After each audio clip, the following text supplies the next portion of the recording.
Series की शुरुआत female lead रिन से होती है, जो अपनी बर्थडे के दिन अपने 10 साल पुराने दोस्त जून से अपने प्यार का इजहार करने वाली थी। रिन उसे पूरे स्कूल में ढूंढने के बाद मिलने के लिए कहती है, तो जून उसे स्कूल के फोटो क्लब में बुला लेता है। जैसे ही रिन वहां पहुंचती है तो देखती है कि जून ने पूरा कमरा उसके लिए सजाया हुआ है। रिन खुशी से पूरे कमरे में उछलने लगती है। तभी उसकी नजर वहां लगे पर्दों पे पड़ जाती है जो बंद पड़े थे। उसको लगता है कि जून उन पर्दों के पीछे छुपा होगा, लेकिन जैसे ही वो पर्दों को हटाती है तो उसे वहाँ जून मिलता तो है, लेकिन उसकी मौत हो चुकी थी। यहाँ हम देखते हैं कि कैसे जून ने अपना हाथ काट के आत्महत्या कर ली है। रिन अपनी आंखों पर भरोसा नहीं कर पाती और उसके बहते हुए आंसुओं के साथ ये सीन यहीं कट कर दिया जाता है। अब वक्त 10 साल आगे ले जाया जाता है, जहाँ दोबारा रिन की सालगिरह का दिन था। अब रिन जानवरों को बचाने का काम करती थी। रिन को उसके ऑफिस में बैठा देखते हैं, जहाँ वो एक केक को देखने में लगी थी।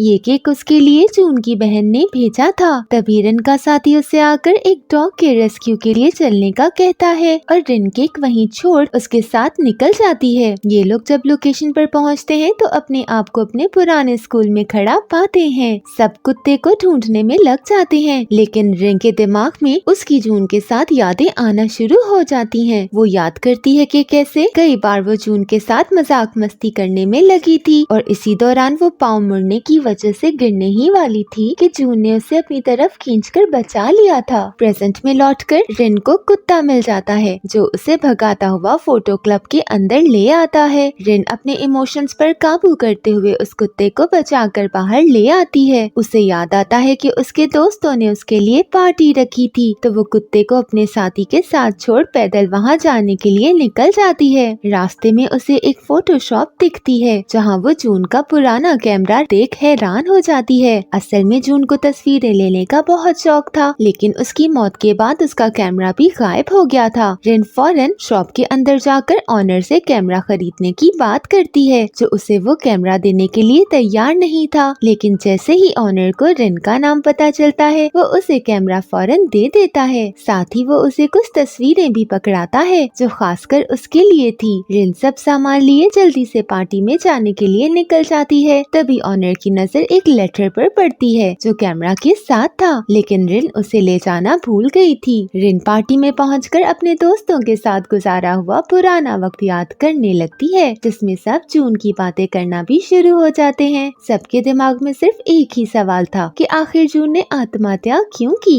रिन इसका दोषी खुद को मानती थी, जिस वजह से वो दुखी होकर घर आ जाती है। वो कैमरा के साथ मिली हुई तस्वीरों को देखने लगती है, जिससे उसे जून की शिद्दत से याद आना शुरू हो जाती है। अपनी यादों को भुलाने के लिए रिन उन तस्वीरों में से एक को जला देती है, लेकिन पलक झपकते ही वो अपने आप को 10 साल पीछे के वक्त में पाती है, जहाँ वो बस में बैठी स्कूल जा रही थी। रिन को कुछ समझ नहीं आता और वो पागलों की तरह हर तरफ देखने लगती है। उसी वक्त जून अपनी साइकिल पर उसकी बस के पास से गुजरता है, जिसे देख रिन की आंखों में आंसू भर जाते हैं। स्कूल पहुंचते ही रिन सबसे पहले जून को ढूंढने लगती है और जल्दबाजी में वो अपने घुटने पर चोट भी लगा लेती है, लेकिन जून को ढूंढना बंद नहीं करती। जून उसे फोटो क्लब में मिलता है, जिससे वो फौरन गले लगा लेती है। जून रिन की हरकतों से हैरान खड़ा रह जाता है। इनके दोस्त भी वहाँ आ जाते हैं, जिनमें से सुंग नामी लड़का दोनों को साथ देख खुश नजर नहीं आ रहा था, क्योंकि वो रिन को पसंद करता था। जून रिन की चोट देख उसे सीधा नर्स रूम ले आता है, जहाँ वो उसकी चोट पर दवाई लगाने लगता है। सुंग भी इनके पीछे वहाँ आ जाता है और रिन को क्लास तक ले जाने की बात करने लगता है। जून को उसकी बातें पसंद नहीं आती और वो जलन में दोनों को अकेला छोड़ खुद क्लास में चला जाता है। क्लास के दौरान भी रिन सिर्फ जून के ख्यालों में गुम थी। ब्रेक की बेल बजते ही वो फौरन जून के पास भागते हुए आ जाती है, जो कहीं जाने की तैयारी में था। रिन उसे अकेला नहीं छोड़ती और जबरदस्ती उसके साथ उसकी साइकिल पर बैठ जाती है। दोनों साथ उसी फोटोशॉप पर पहुंचते हैं, जहां से ये सारी कहानी शुरू हुई थी। अंदर जाते ही ऑनर रिन को देखकर मुस्कुराने लगता है। वो जून को एक एनवेलॉप देता है, जिसे जून रिन से छुपा रहा था, लेकिन उस एनवेलॉप को छुपकर खोल ही लेती है, जो उसकी तस्वीरों से भरा था। ये देख रिन अपने आप को मुस्कुराने से नहीं रोक पाती। तभी जून उसे चलने का कहता है। जून पहले शॉप से बाहर निकल जाता है। पीछे ऑनर रिन को रोकते हुए सावधान रहने का कहकर माजी की किसी भी चीज के साथ छेड़छाड़ करने से मना करने के लिए कहता है। रिन उसकी बातें दिमाग में रखते हुए बाहर आ जाती है। वो खुशी खुशी जून के साथ साइकिल पर बैठकर उस पल के मजे लेने लगती है कि अचानक दोबारा पलक झपकते हुए वो वापस अपने घर में पहुंच जाती है। रिन को ये सब नशे में होने की वजह से ख्वाब लगता है और वो सोने चली जाती है। अगली सुबह नहाने के बाद वो अपने घुटने पर उसी चोट का निशान देखती है जो उसे सपने में लगी थी। उसे कुछ समझ नहीं आता तो वो अपने दोस्त सुंग से मिलने चली जाती है, जिससे वो अपनी चोट का पूछती है। यहाँ सुंग उसे बताता है कि कैसे ये चोट उसे 10 साल पहले लगी थी। सुंग उन्हीं पलों के बारे में बताने लगता है जिससे रिन अपने ख्वाब में गुजरी थी। उसकी बातें सुनकर रिन भागते हुए घर लौटती है, जहाँ वो अपने शक को यकीन में बदलने के लिए एक और तस्वीर जला देती है। इसी के साथ वो दोबारा उसी वक्त में पहुंच जाती है जब वो तस्वीर ले गई थी। अब रिन के दिमाग में सिर्फ एक ही मिशन था जो जून की जान बचाना था। रिन जून का पीछा नहीं छोड़ती। थोड़ी छानबीन के बाद उसके हाथों जून का ईमेल और पासवर्ड लग जाता है। उसे लगता है कि वो कुछ जरूरी जानकारी जून की आईडी में ढूंढ पाएगी, इसलिए वो फौरन जून का ईमेल खोल देती है। एक ईमेल जिसमें जून ने अपने दिल की बातें लिखी हुई थी। उससे रिन को ये राज पता चलता है कि जून असल में एडॉप्टेड है। एक कट सीन में हमें जून की एडॉप्टेड माँ को उसे थप्पड़ मारते हुए भी दिखाया जाता है। ये वाला वक्त यही खत्म हो जाता है और रिन वापस लौट जाती है। बहुत पता लगाने के बाद रिन उस चर्च में पहुंच जाती है जहाँ से जून को एडॉप्ट किया गया था। वहाँ मौजूद नन से रिन को पता चलता है कि एक कपल ने जून को इसलिए एडॉप्ट किया था क्योंकि वो उन्हें उनकी खोई हुई बेटी की याद दिलाता था, लेकिन फिर उन्हें उनकी बेटी बाद में मिल गई थी।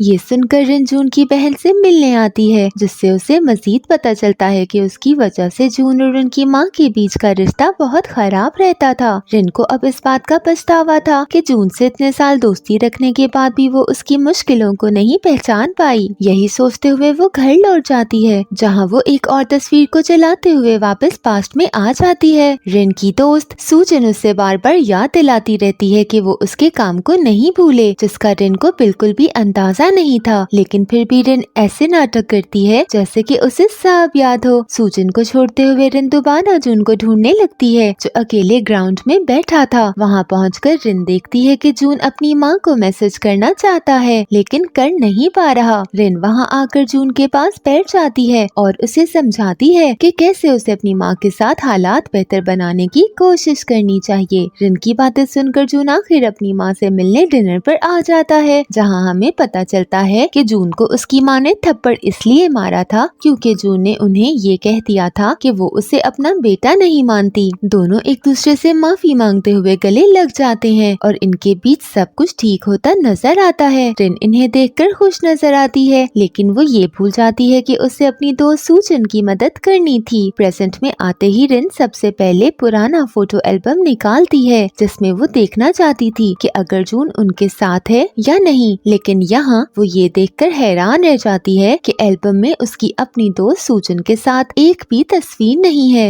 रिन को अचानक याद आता है कि कैसे सूजन ने रिन के साथ दोस्ती खत्म कर दी थी क्योंकि वो उसका जरूरी काम भूल गई थी। रिन इस सब सोच में गुम ही थी कि पीछे से उसे जून आवाज लगाता है। रिन अपनी आंखों पर यकीन नहीं कर पाती और फौरन उसके गले लग जाती है। इसके बाद दोनों साथ रिन के घर डिनर करते हुए दिखते हैं, जहाँ रिन की यादें उसके पास लौट आती हैं। यहाँ पता चलता है कि रिन और जून ने एक दूसरे से स्कूल में ही कॉन्फेस कर दिया था और तब से ये लोग डेट कर रहे हैं। जून का वापस आना रिन के लिए एक चमत्कार की तरह था, लेकिन साथ ही उसे सूजन से दोस्ती टूटने का भी पछतावा था। अभी फिलहाल वो सब भूलते हुए सिर्फ जून की मौजूदगी में सुकून की सांस लेती है और उसके साथ मिले हुए पलों का पूरा मजा भी लेती है। दोनों डेट पर जाते हैं, जिसके बाद रिन काम पर आ जाती है। थोड़ी देर बाद जून उसे काम से फारिग होकर कॉल करता है तो रिन ये सुनकर हैरान रह जाती है कि जून एक डॉक्टर है, जो बात उसे बिल्कुल याद नहीं थी। अपना काम खत्म करके रिन जून से मिलने उसके हॉस्पिटल आ जाती है, जहाँ उसकी जून की एक दोस्त से भी मुलाकात होती है। इन तीनों में बातों के दौरान रिन को ये सुनकर सदमा लगता है कि जून की बहन की मौत हो चुकी है। जून सारा इल्जाम खुद पर लेते हुए कहता है कि अगर 10 साल पहले वो अपनी माँ के साथ डिनर पर नहीं गया होता तो आज उसकी बहन जिंदा होती। रिन जानती थी कि ये सब उसके माजी को छेड़ने का नतीजा है। इस बार जून और उसकी बहन दोनों की जान बचाने के लिए वो दोबारा पास्ट में जाती है, जहाँ जून को अपनी माँ से मिलने का कहकर वो सीधा उसकी बहन के पास पहुँच जाती है। यहाँ वो उसे बचाने बचाने में कामयाब हो जाती है, लेकिन प्रेजेंट में वापस आने के बाद उसे पता चलता है कि जून गायब हो चुका है, यानी वो सिर्फ एक ही इंसान को बचा सकती है। रिन सोच लेती है कि वो जून की मौत पर और जानकारी निकालेगी। इसके लिए वो सुंग से मिलती है, जो रिपोर्टर होने की वजह से उसे जून की मौत पर लिखी सारी पुलिस फाइल्स लाकर दे देता है। इन फाइल्स पर लिखी जानकारी पढ़कर रिन उलझन में पड़ जाती है, जिसे वो सुलझाने के लिए जून की माँ से मिलने आती है। यहाँ जून की माँ उसे जून की पुरानी चीजें दे देती हैं, जो उसने संभाल कर रखी थी।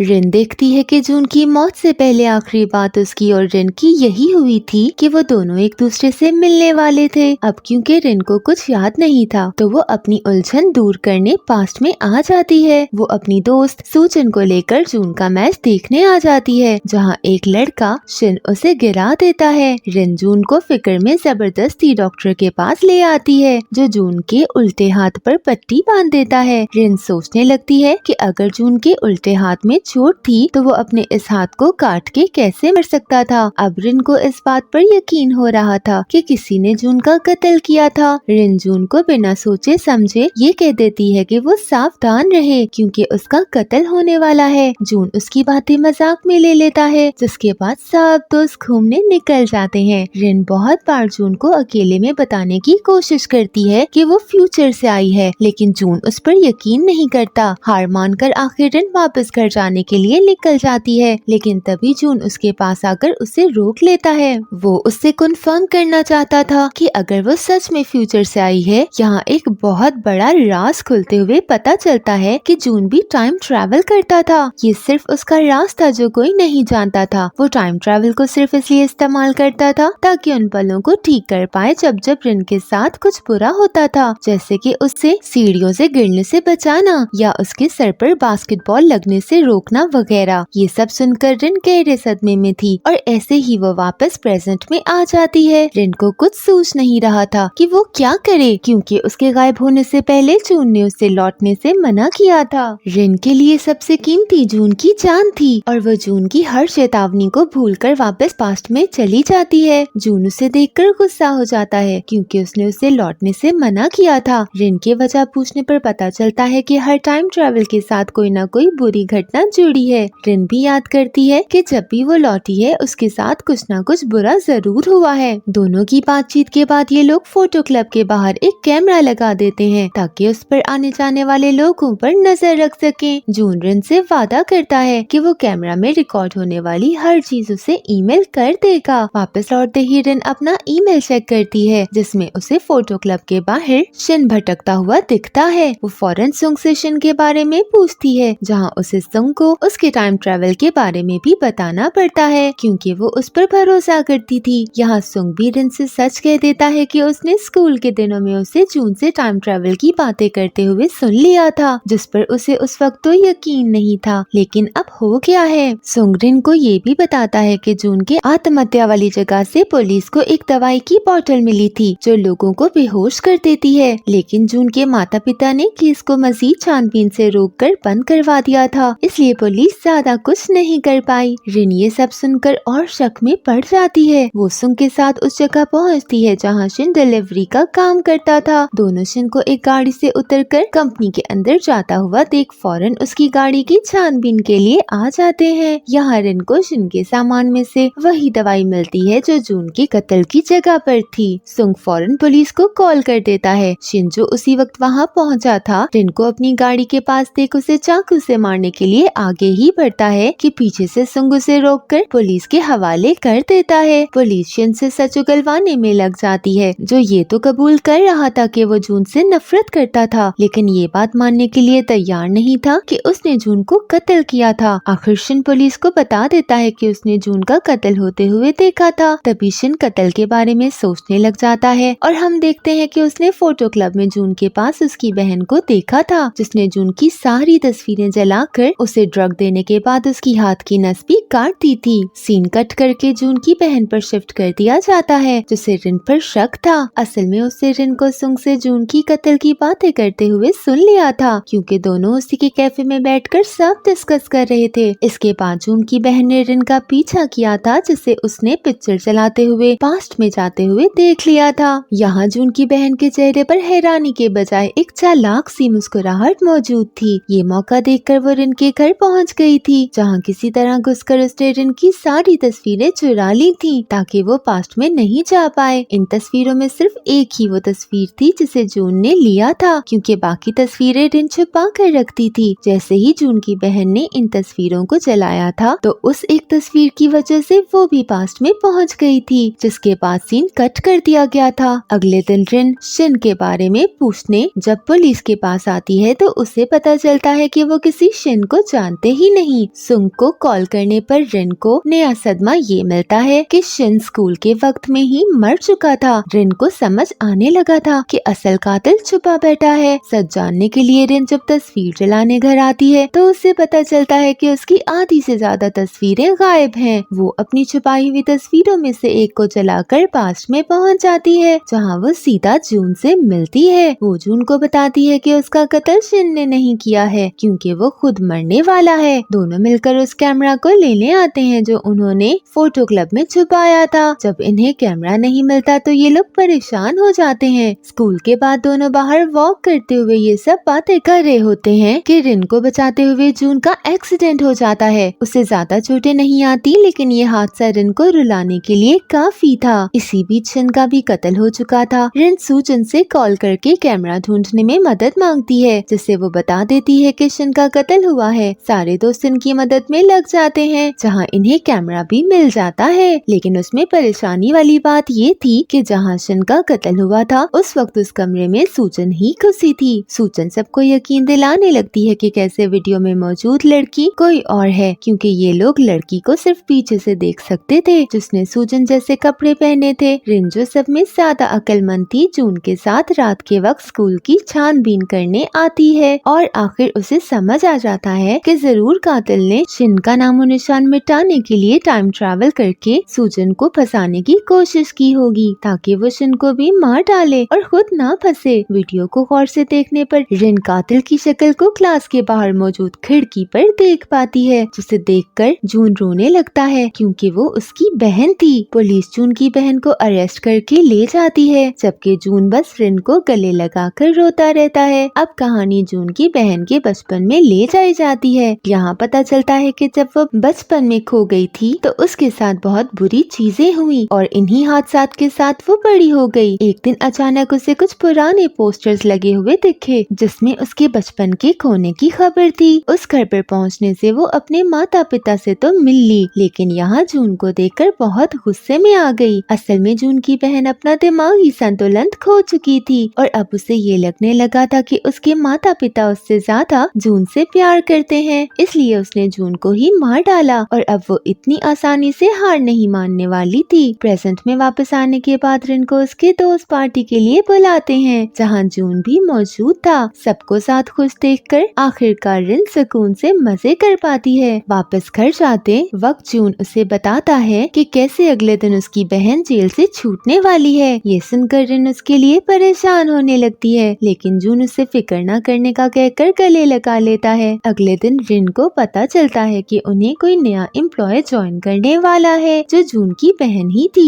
रिन उसे देखकर खुश नहीं थी, लेकिन कुछ कर भी नहीं सकती थी। उसे किसी तरह बर्दाश्त करने के बाद जब रिन घर आ जाती है तो उसे कोई कॉल करके जून के हॉस्पिटल में होने के बारे में बताता है। रिन बगैर कुछ सोचे बाहर भागती हुई आ जाती है, जहाँ वो जून को भी कॉल कर लेती है। जून आखिर उसकी कॉल पिक करके उसे अपने सही सलामत होने के बारे में बताता है, जिससे रिन सोच में पड़ जाती है। जैसे ही वो अपने घर के अंदर वापस घुसती है तो पीछे से जून की बहन उसके सर पर वार करके उसे बेहोश कर देती है। रिन जिसे जल्दी होश आ जाता है वो देखती है कि जून की बहन पागलों की तरह पास में जाने के लिए एक तस्वीर को ढूंढ रही है जो उसे मिल जाती है, लेकिन जैसे ही वो उसे जलाती है तब रिन उसका पैर पकड़ लेती है, जिस वजह से दोनों साथ पास्ट में आ जाते हैं। रिन सबसे पहले जून को कॉल करके सब समझाती है कि कैसे उसकी बहन पास्ट में आ गई है। तभी इन्हें खबर मिलती है कि पुलिस के ले जाते वक्त ही जून की बहन उनसे भाग चुकी है। रिन जानती थी कि जरूर जून की बहन जिन को मारे जाने वाले हथियार का नामो निशान मिटाना चाहती है, इसलिए वो जून के साथ उस हथियार को ढूंढने लगती है जो उसे मिल जाता है। लेकिन जून जो कहीं और मौजूद था उससे पहले ही कोई लड़की रिन के नाम पर कॉल करके छत पर बुला लेती है। रिन को जून की बहन की कॉल आती है जो सीधा उसे छत पर बुलाती है जहाँ उसने जून को बेहोश किया हुआ था। रिन उसे अपनी बातों में लाने लगती है क्योंकि जून हिलने लगा था, यानी उसे होश आने वाला था। जून के होश आते ही वो अपनी बहन को धक्का देते हुए रिन के पास आता है, लेकिन तभी उसकी बहन पीछे से दोनों की तरफ चाकू लेते हुए भागते हुए आती है। रिन जून को बचाने के चक्कर में उसे साइड पर धक्का देकर खुद जून की बहन को लेकर छत से नीचे गिर जाती है। जून ये देख चिल्लाते हुए रोने लगता है। इस खबर से रिन के बाकी दोस्तों का भी रो रो कर बुरा हाल है। वक्त कुछ दिनों आगे ले जाया जाता है जहाँ जून ने जीने की सारी हिम्मत खो दी थी। वो आत्महत्या करने फोटो क्लब में आता है कि उसकी नजर एक तस्वीर पर पड़ जाती है जो उसी के कैमरा से ली हुई थी, यानी उसके पास में जाने का मौका था। वो फौरन तस्वीर को चलाकर उसी वक्त में पहुंच जाता है जब उसकी बहन पुलिस से भागी थी। सबसे पहले वो रिन को स्कूल के बाहर उसका इंतजार करने के लिए कहता है और उसके बहुत कहने पर रिन उसकी बात सुन लेती है। जून खुद स्कूल आकर अपनी बहन को मिलने के लिए आर्ट रूम में बुलाता है जहां उसने शिन का कत्ल किया था। यहाँ वो अपनी बहन को समझाने की कोशिश करता है कि कैसे सब उससे बहुत प्यार करते हैं, लेकिन एक बार किसी का दिमागी संतुलन खराब हो जाए तो वो ठीक होने वाला कहाँ। जून की बहन उसकी बातों को नजरअंदाज करते हुए उसे मारने की कोशिश करने लगती है और उनके लड़ाई झगड़े में आखिर उसके पेट में चाकू लग जाता है। जून पुलिस को पहले ही कॉल कर चुका था जो उसी वक्त पहुंचकर जून की बहन को अरेस्ट कर लेती है।